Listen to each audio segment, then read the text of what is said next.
Hi there, everybody. This is Des Bell. First of all, can I thank Roy Haney and the organising committee of this MECCSA MPE conference on the invitation to speak to you. I would like to be there in presence, but unfortunately, in this time of pestilence and plague, we're all rather constrained. However, after all, we are media specialists, so we should be finding interesting, innovative ways to exploit these new technologies.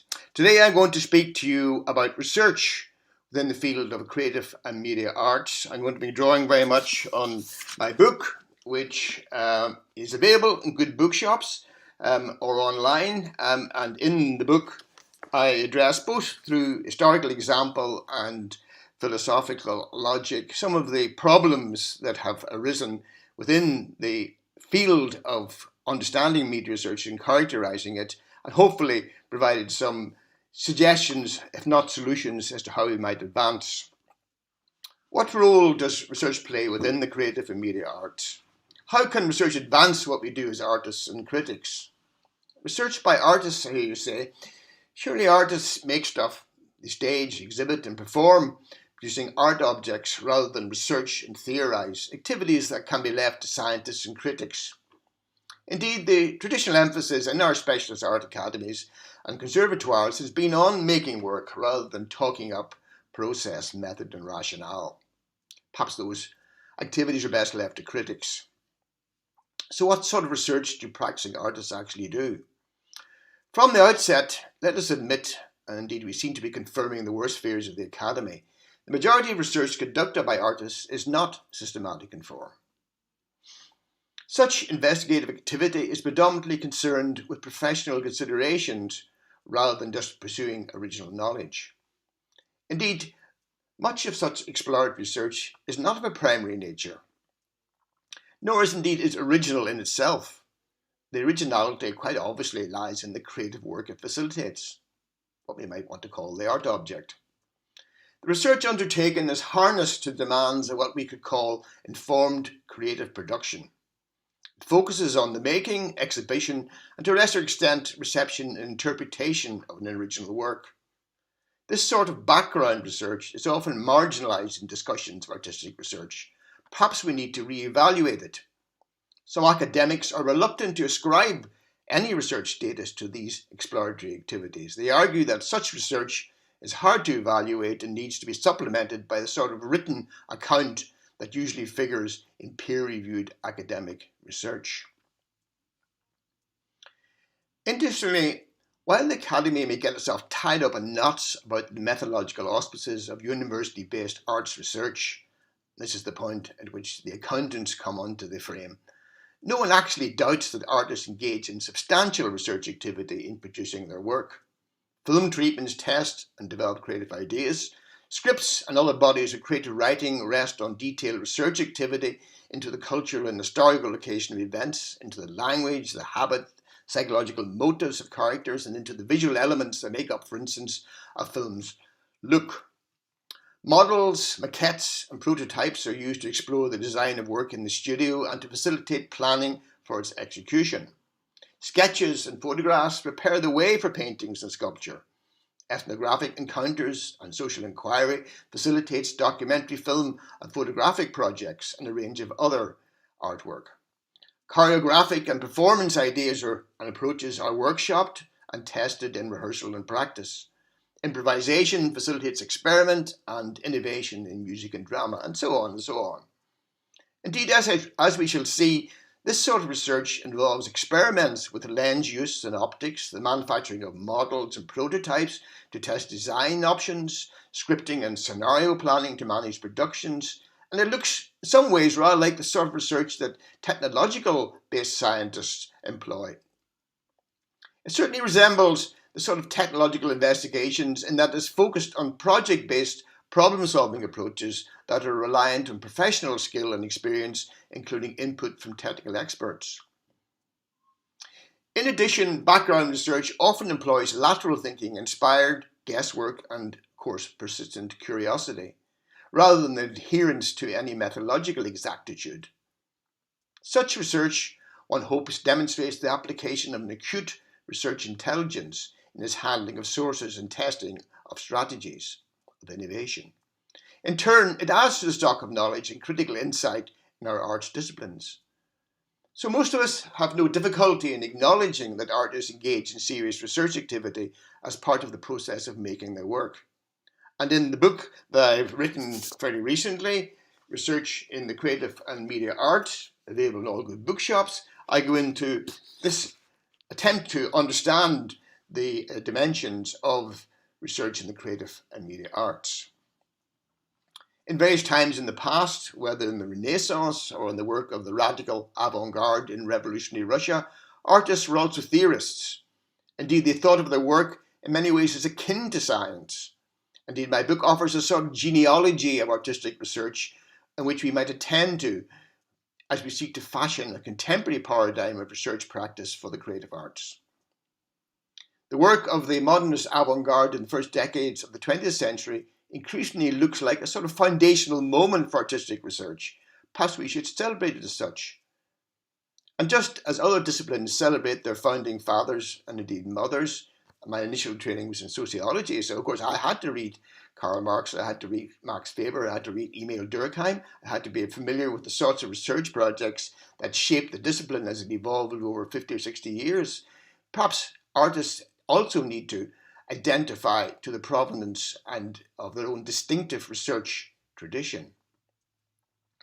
At the same time, we need to acknowledge how the dialogue between the creative arts and a range of other disciplines and critical discourses has shaped artistic research practice. Let me make some definitions of the key terms that I think we might want to clarify when we discuss artistic research. By artistic research, I mean the research that artists do as artists, rather than the research that is done on them and their work by critical scholars. I prefer this term to the clumsier couplet practice-based research, or indeed practice-led research, or indeed practice as research. The term artistic research seems to acknowledge art activity as a fusion of creative and critical elements. Indeed, it rejects any attempt to drive an analytical or institutional wedge between the acts of making and of theorizing. What do I mean by theorizing? Well, what I mean is that the process of providing a critical context for one's work so that both its creative intent and communicational achievement can be understood and evaluated by others. In part, of course, by placing it alongside comparable work in the field, and in part by setting it into a conversation with a variety of critical discourses and interlocutors and giving the work a social and historical context. But here I would like to champion the idea that practice can provide both an empirical and a critical basis for theorizing arts and culture. I use the term creative art to refer to the broad range of studio-based arts disciplines concerned with making and doing, the visual arts and design, lens and screen-based art forms such as film photography, performance, literary and sonic art activities such as drama, dance, music making, creative writing, and indeed all the hybrid forms that mix and merge these practices. The couplet creative arts and media acknowledges a common field of professional and educational practice concerned with invention and creation, and that commonality rests on the widespread use of a range of lens and screen-based media across a number of arts disciplines. It also rests on the conceptualist character of much contemporary art. Ideas, rather than the use of specific media or production techniques, now drive most contemporary art projects as they do arts pedagogy. The notion of studio that I want to use is a broad-based one, incorporating the traditional artist and designer's atelier, but also the photography and film studio, the performance workshop, an adapted gallery space, the writer's study, the multimedia workspace. In short, anywhere where creative ideas and practices are originated, developed and delivered, and where ideas and creative strategies are explored and implemented to produce creative work. Again, I don't wish to draw any hard and fast lines between fine and applied art or between the visual arts and the media and performing arts. Today, the creative arts are increasingly interdisciplinary in character, with elements of performance, installation, lens-based imaging, blending with the traditional concerns of the painter, the sculptor, the musician, the filmmaker and the photographer. But we are living through a period which has seen the reconceptualization of art practice, and that has opened up a door, I think, for research within the creative and media arts. We're witnessing an increased role for research within the creative arts, both within the academy and in the art world itself. And it's really that development in the art world itself that I want to give priority to. The last 10 years have in effect seen a reconceptualization of the creative practice project as a research-led exercise. Moreover, contemporary art practice and teaching is no longer tied to craft specifics and to the mysteries of individual media. Conceptual activity and practices of research and development are now at the core of art and media education. Indeed, some claim that contemporary art practice is now so locked into a set of conversations about process and purpose that it increasingly resembles a research practice in and of itself. That is to say, artworks are increasingly produced within a broader framework of critical exchange and public engagement, which has a very strong investigative basis. Artists increasingly seek to integrate various research-led approaches into their work, often collapsing the barriers between research, project development, art process, and exhibition, and combining these within various forms of social engagement. Art practice today is less concerned with the individual art object and more focused on process and purpose. Today, art is increasingly seen as a series of events where things happen, rather than a thing in the world. This shift means that the role of research activity within the visual arts has been enhanced. The advent of mass communication has also played its part in dismantling a cultural hierarchy which valorised high culture over popular forms of cultural expression. Conceptualist argument did the critical spadework in levelling the ground. So, for instance, we have the work of somebody like Rirkit Tiravania serving his audience a meal of curry in a New York gallery or a cup of tea in the middle of a bamboo maze on the Singapore rooftop as an art-inspired act of conviviality. Tino Segal, in his 2013 Turner Prize exhibition piece, This is Exchange, directs the gallery assistants in Derry to quiz visitors about the market economy, rewarding some respondents with a £1 coin. Neil Belufa films a group of Kiev teenagers engaged in a perverse game of Monopoly in which their troubled land is up for sale. The art object then is indissociably bound up with conceptual, communicational and action outcomes. Fine artists experiment with filmmaking, media makers grapple with conceptual questions. The expanded practice embraced by many artists is creating an opening for the forging of a research culture within the creative arts, perhaps for the first time. For this shift from objecthood, aura and authorship to an artwork that is dematerialized and relational creates a new engagement between art practice and research. The artwork is often now conceived of as an investigation with its own experiments and methodologies, which can be shared with an audience, very often in the gallery. With the assertion of the conceptual character of all artistic endeavour, the cognitive assumes a much larger role in contemporary art, as does research itself. If the idea is the machine that makes art, then the research and conceptualization process is the fuel which drives this mechanism. The adoption of a relational aesthetic by many artists and curators foregrounds the interactive and processual character of the art process. A number of the artists and curators associated with this approach conceive both the art process and the exhibition context as akin to a laboratory. That said, the focus for most artists when they articulate the research basis of their work tends to be on a description of process rather than the elaboration of a method.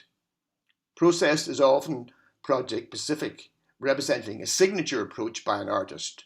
On the other hand, research methodology strives to achieve a degree of generic application. Artistic research is predominantly concerned with questions of process rather than with issues of methodology. The logic of discovery, in other words, is coeval with the work and the materials and the media employed. However, in this rush to promote artistic research within the academy, certain confusions can arise and have arisen as to how the creative arts might be best understood. For example, is research replacing creativity in new administrative aesthetics which endangers artistic autonomy? That sometimes seems to be the case and practice-based PhDs in the creative arts and media. Another equally troubling question inevitably arises. The sciences have their research methodologies, often quantitative and replicable in form. These are capable of delivering law-like generalizations about the natural world.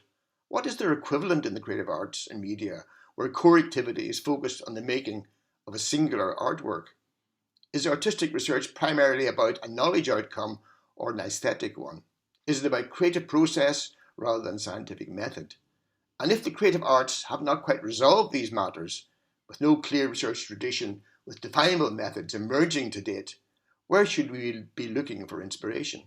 To the natural sciences with their powerful models of verification and explanation, to the social sciences which seek to understand society and the social subject, or to the humanities with their engagement with culture, history, text and meaning?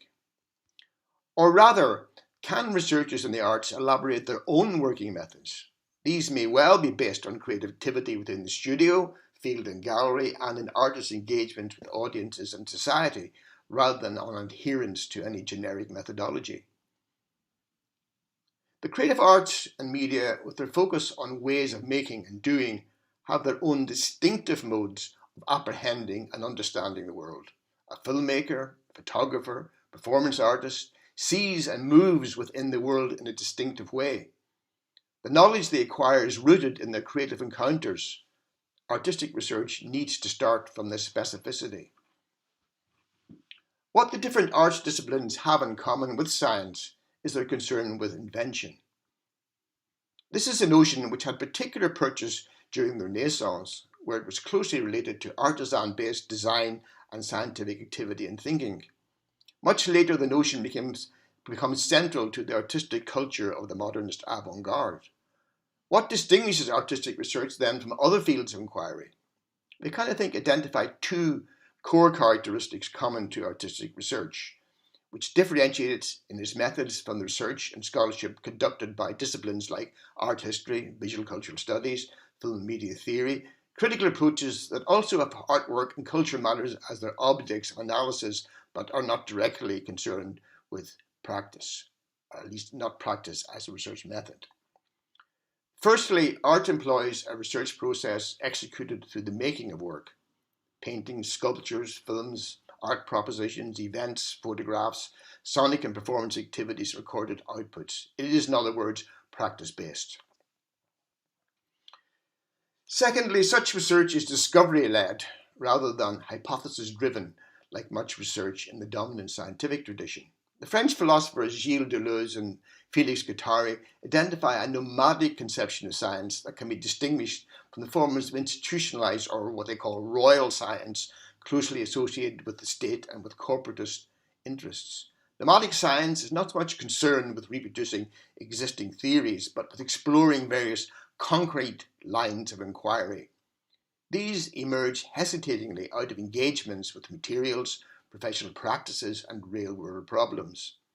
In this investigative approach, the researcher subordinates all their operations to the sensible conditions of intuition and construction. Intuition and construction, I would say, are core to artistic research. One of the best descriptions of the process of artistic discovery within the studio has been provided by the South African artist William Kentridge. Kentridge sees the studio, in his case the place where his drawing and film animation activities are conducted and reflected upon, as a protected space for the construction of artistic meaning. This he sees as closely related to the physical and material processes involved in producing his work, the charcoal drawings, his photographs, and the film animation activities that make up his practice. He talks about the artist's discovery path involving a giving over to the medium. His particular interest as an artist is in the relationship between these physical processes of making and the forms of thinking that they can release. As he notes, the initial impulse in the art process may be an irrational one, often subject to the ad hoc constraints intrinsic to the medium and materials used.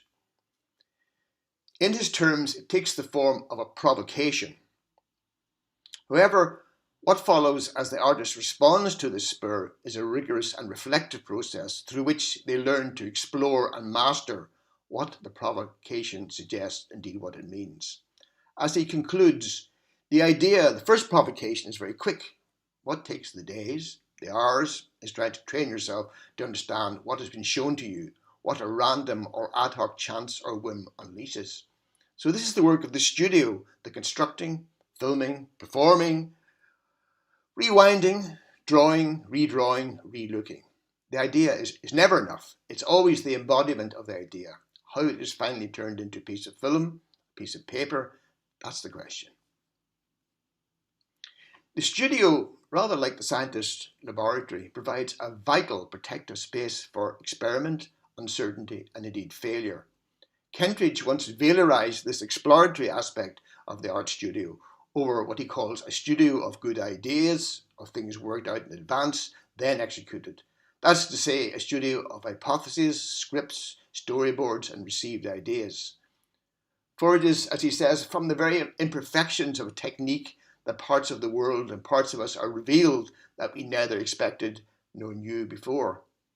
Studio activity both mirrors and shapes the creative process that goes on in our heads.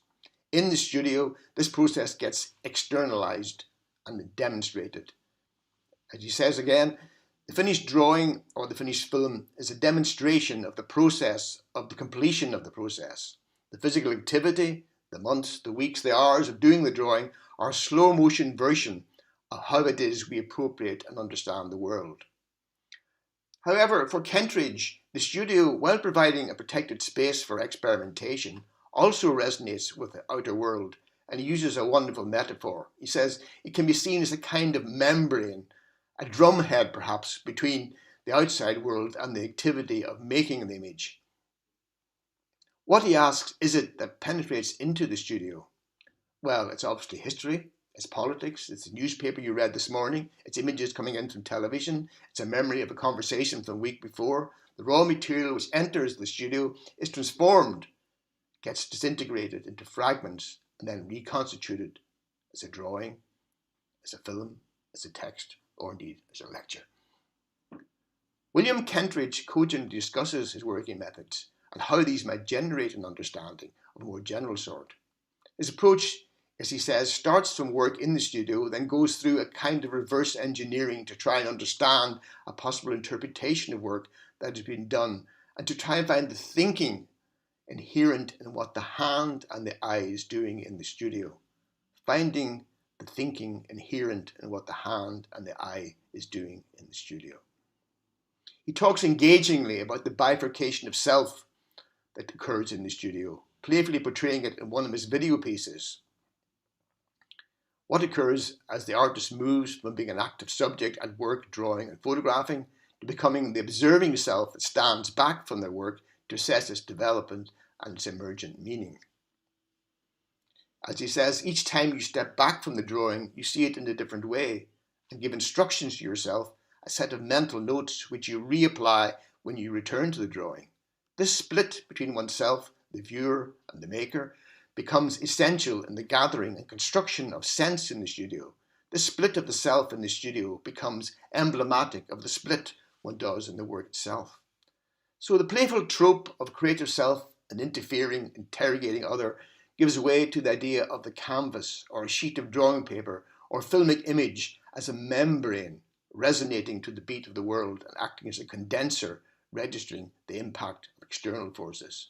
This data is then creatively reconfigured within the protected space of the studio.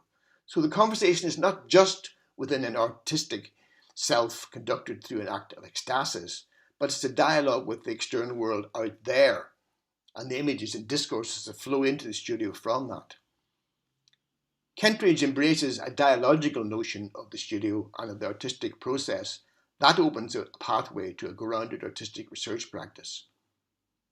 So artistic research is primarily pursued via practice. Its outcomes are predominantly concerned with specific artworks, propositions, performances, engagements, rather with an abstract knowledge object or generalizable set of theoretical arguments or understandings. Artistic research may be more concerned with facilitating imaginative and critical thinking and practice than with the generation of systematic knowledge or the search for an elusive universal methodology.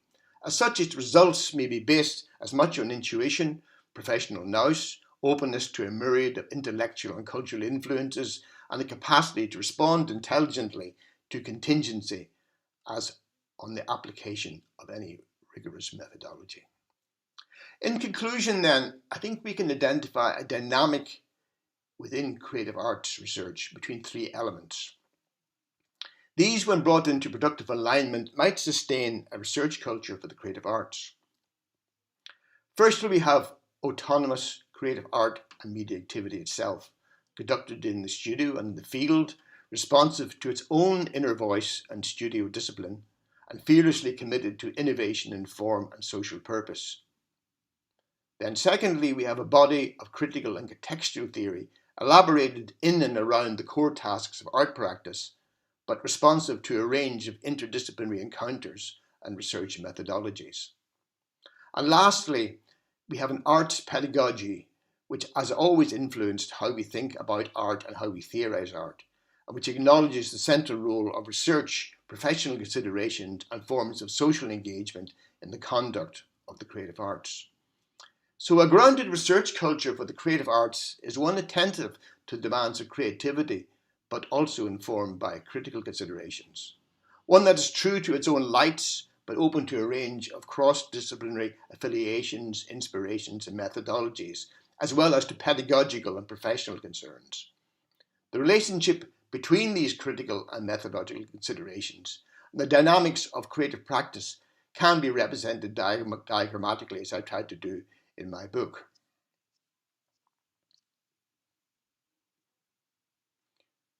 Of course, the specific critical sources and methodological approaches employed by art researchers tend to vary considerably across the various creative arts and media disciplines, though a degree of commonality seems to exist across the field. Yet, whatever the extrinsic, methodological, and critical considerations which shape artistic research, the creative arts research project has its own core methods and dynamic. These focus on the development of the work as a set of creative possibilities to be tested in various studio, field, and professional settings, and in relationship to various critical arguments and publics and examples of other work in the field. So my call in this lecture then is a return to basics, back to basics. This means an engagement with the best of contemporary arts and media practice and critical thinking, and a move to a more philosophically informed methodological position, which I'll describe as affording a primacy to practice. This opens up art practice as research to a broader set of cross-disciplinary fields of critical inquiry. This opening up of arts practice to the world and to critical inquiry can only but strengthen art, the creative arts, and the media. And that's me finished. And I hope you have good discussion in the rest of the conference and is valuable for everybody. Bye.